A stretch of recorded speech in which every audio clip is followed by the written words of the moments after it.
Olá, amigos. Nós vamos iniciar um curso completo de administrativo. Eu, professora Lidiane, meu nome é Juliano Menezes Campos, e com certeza é com muita satisfação que eu venho integrar a equipe de professores do Eu Vou Passar. Apresenta-se o curso Eu Vou Passar como um instrumento valiosíssimo de estudo para vocês, alunos, que são a razão de ser desse curso. Então, é com muita satisfação que nós passamos a integrar esse grupo de professores, esse seleto grupo de professores que divide com vocês diariamente a discussão em torno dos diversos temas. Então, para mim, é uma satisfação muito grande de integrar essa equipe de professores. Nesse nosso curso completo de administrativo, nós vamos analisar os diversos tópicos de administrativo à luz da doutrina, da jurisprudência, da legislação e destacando também os pontos de vista das bancas de concurso, que é o que nos interessa aqui de forma direta, o êxito num concurso público a ser realizado. Nosso assunto que nós vamos discutir hoje é poderes administrativos. Sem dúvida alguma, uma unidade que não é tão extensa, mas uma unidade importantíssima e que frequentemente é cobrada nas provas de concurso em administrativo. É fundamental ressaltar que a matéria de administrativo é uma matéria que constantemente é cobrada em prova de concurso público. Até porque, se você quer ir para o Estado, você tem que saber como é que o Estado funciona. E quem se preocupa em disciplinar isso é o direito administrativo. Por isso que apresenta-se como uma unidade importantíssima no estudo de vocês para qualquer concurso público na área jurídica ou na área fiscal, enfim. Quando se fala de poderes administrativos, que é o nosso ponto central aqui de estudo, a gente não pode esquecer que todos os poderes que são outorgados ao Estado objetivam conferir ao Estado prerrogativas para que ele possa realizar o interesse público. Eu sempre gosto de dizer que direito administrativo é um ramo do direito em que existe naturalmente uma desigualdade entre o Estado e cada um de nós. Por quê? Porque o Estado precisa realizar o interesse público. O Estado tem como função primordial cumprir o interesse público. E o Estado só vai cumprir o interesse público se tiver poderes, se tiver prerrogativas. Se o Estado não tiver tais poderes ou tais prerrogativas, ele não vai conseguir realizá-lo. Daí ser essencial que a legislação, a Constituição Federal, outorgue ao Estado tais poderes para que, através deles, ele consiga realizar o interesse público. Ou seja, ao analisarmos esses poderes individualmente, a gente vai conseguir visualizar, do ponto de vista material, as prerrogativas do Estado na relação com cada um de nós. Por isso que o estudo dos poderes permeia toda a relação administrativa do Estado com cada um de nós. Ora, a doutrina gosta muito de falar de dois conceitos básicos relativos à administração pública. Fala-se do plano subjetivo, que corresponde aos órgãos, aos entes que integram o Estado, e do ponto de vista objetivo, que corresponderia ao ato de administrar, ao dia a dia administrativo, ao exercício de função administrativa. E aí, onde se inserem os poderes, onde se inserem os atos administrativos. Então, nesse contexto, é que ao analisar os poderes, a gente vai conseguir visualizar mais facilmente essa ascendência do Estado sobre cada um de nós individualmente. Agora, é fundamental ressaltar que os poderes que são outorgados ao Estado, eles sempre apresentam-se disciplinados pelo direito, pela ordem jurídica. Não é mais o poder monárquico do século XVII, do século XVIII da Europa, em que o rei tinha plenos poderes e não sofria limitação alguma. Agora não, tratam-se de poderes limitados, poderes condicionados, poderes que existem sempre em função de um fim específico a ser realizado. Daí a doutrina falar com frequência que se trata de um poder-dever, do caráter instrumental de que tais poderes revestem. Nesse contexto, a gente vai passar aqui a definição do quadro para que vocês possam visualizar as noções básicas desses poderes. O poder administrativo é um poder-dever, revestindo-se do caráter de instrumentalidade.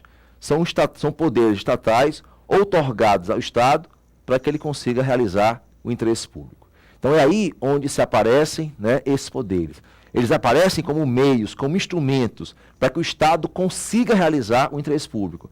Porque se o Estado não tiver tais poderes, não vai conseguir realizar. Agora, como a doutrina gosta de enfatizar, todo poder, na verdade, apresenta-se como um poder-dever. Ou seja, eu, agente público, só recebi esse poder para que através dele eu consiga realizar um dever. A lei só me deu esse poder para que eu consiga realizar um dever. Se eu não tiver esse poder, eu não consigo realizar esse dever. Por outro lado, o poder que eu tenho, eu só posso utilizá-lo para realizar um dever específico. Por exemplo, se eu sou um fiscal sanitário, eu não posso utilizar o poder que eu tenho para perseguir eventuais inimigos meus, desafetos meus, não. Eu vou fiscalizar dentro de uma rotina administrativa pré-definida, segundo o funcionamento do órgão específico.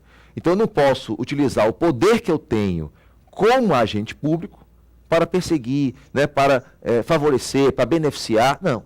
O poder que eu tenho, ele sempre é instrumental. Daí se falar sempre de um poder-dever. O Baudrillard de Mello, que é um dos autores mais publicistas de administrativo, costuma dizer que não se trata de um poder-dever, mas sim de um dever-poder. Porque para ele, o mais importante é enfatizar o dever estatal de realizar o interesse público. E os poderes vão existir condicionados por esse dever. Ou, em outras palavras, o legislador, quando outorgou o poder a um agente público, sempre outorgou com o objetivo de que esse agente público realizasse um dever.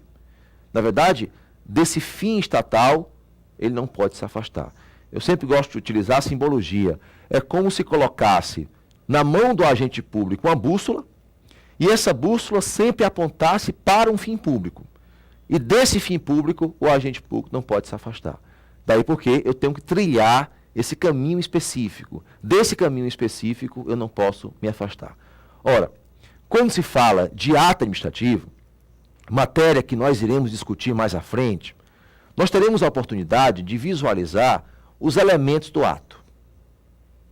E, basicamente, pela teoria clássica do ato administrativo, os elementos são competência, finalidade, forma, motivo e objeto. Dois elementos nos interessam aqui: competência e finalidade. Por quê? Porque o agente público, ele recebe competência administrativa para realizar um fim público. Então, afirmar que a competência está adstrita a um fim, está adstrita a uma finalidade, é a mesma coisa que se afirmar que o poder está adstrito a um dever, que o poder está ligado a um dever. Ora, a gente sabe que os cargos públicos devem ser criados por lei. Os cargos públicos são criados por lei. Então, quando se cria um cargo de auditor fiscal do trabalho, esse cargo é criado por lei. A lei que cria o cargo vai exigir do seu eventual ocupante o cumprimento de certas obrigações, certas funções que aquele agente deve ocupar. Mas essas funções sempre vão existir em função de um dever, em função de uma finalidade. Como se falou inicialmente, eu não sou fiscal do trabalho objetivando fiscalizar empresas de inimigo meu, ou não fiscalizar empresas de amigos meus. Não. Eu devo fiscalizar sempre em prol do interesse público. Qual é a minha função? Fiscalizar as relações trabalhistas, a fim de verificar se as empresas estão realmente cumprindo a lei trabalhista. Então, o poder que eu tenho como agente público é sempre direcionado a esse dever. E desse dever, eu não posso me afastar. Daí porque você afirmar que o poder está vinculado a um dever é a mesma coisa que afirmar que a competência está adstrita a um fim. Desse fim, eu, agente público, não posso me afastar. Por isso que é fundamental termos em mente que o poder estatal existe em função de um dever, o caráter instrumental desses poderes. Na verdade, o poder estatal ele não é um fim em si mesmo. O agente público não entrega, não recebe da lei esse poder para completar-se, para beneficiar-se, para favorecer. Não. Esse poder é sempre um meio, é sempre um instrumento para realizar o fim público. Por isso que é fundamental o agente público ter a compreensão de que os poderes, ou seja, que ele recebe do Estado, é sempre com o objetivo de realizar determinado fim específico. Por exemplo, na lei de licitações, lá no artigo 3º, está dito que a realização de uma licitação, que é fundamental, a gente sabe que o poder público, para escolher seus parceiros, ele tem que licitar, ele tem que obrigatoriamente escolher de forma impessoal qual empresa oferta para o Estado a melhor proposta. E lá no artigo 2º, lá no artigo 3º, da Lei 8.666, está dito que a licitação, dentre outros objetivos, ela visa escolher a proposta mais vantajosa ao Estado. Ou seja, o poder público, quando realiza uma licitação, deve ter o seguinte norte: eu tenho que realizar a licitação para garantir a isonomia e para escolher a proposta mais favorável ao interesse público. Dessa forma, a licitação tem esse objetivo. É como se o legislador dissesse: agente público, você só vai licitar objetivando a realização desse fim. Desse fim específico, você não pode se afastar. Né? É uma obrigação, né, que eu lhe imponho. Eu lhe dou poder para licitar para que você realize esse dever. Desta forma, a licitação tem que ser realizada sempre dessa forma. No entanto, e é uma situação que na prática acontece, há situações em que empresas licitantes combinam preços, né, fazem acordos prévios. E quando os envelopes com tais propostas são abertos, as propostas têm preços muito superiores ao de mercado. Ou seja, se o Estado tivesse comprado sem licitação com uma pessoa comum, compraria a um preço muito mais baixo do que os preços ofertados por tais empresas. Aí pergunta-se por quê? Porque tais empresas possivelmente estariam agindo em conluio. Aí pergunta-se, o poder público deve homologar essa licitação? Deve apontar a empresa vencedora, segunda colocada, terceira colocada? Não. Porque se o poder público homologar essa licitação e atribuir à empresa que venceu o objeto licitado, estará favorecendo indevidamente aquela empresa ou as demais que com ela fazem parte do conluio. Nesse contexto, o poder de licitar não estaria sendo utilizado com o fim estatal. Qual? De escolher a proposta mais favorável ao interesse público. Se os preços são muito maiores que o de mercado, a licitação não conseguiu realizar o seu fim. Porque é natural que numa disputa entre as empresas, os preços até caiam em relação ao de mercado. Então, nesse caso, a licitação estaria se afastando do fim legal para o qual ela foi reservada. Desta forma, o que é que deve fazer a comissão de licitação? Anular a licitação. Não pode essa licitação prosseguir, porque constatou-se que o fim visado por ela não está sendo realizado. Então, desta forma, o agente público, se homologasse essa licitação, estaria descumprindo o fim específico reservado a ela. Por isso que é fundamental destacar o aspecto de que o poder estatal está direcionado, dirigido a um fim. Né? E desse fim eu não posso me afastar. Esses poderes aparecem como meios, instrumentos, né, necessários para que através deles o Estado consiga realizar o interesse público.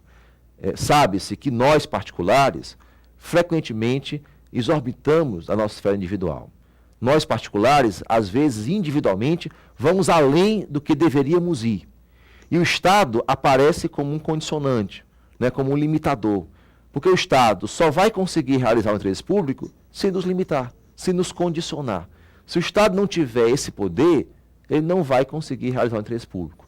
Vejam, a simples obrigação que temos, por exemplo, de parar em um sinal vermelho, é o Estado nos limitando, é o Estado nos condicionando.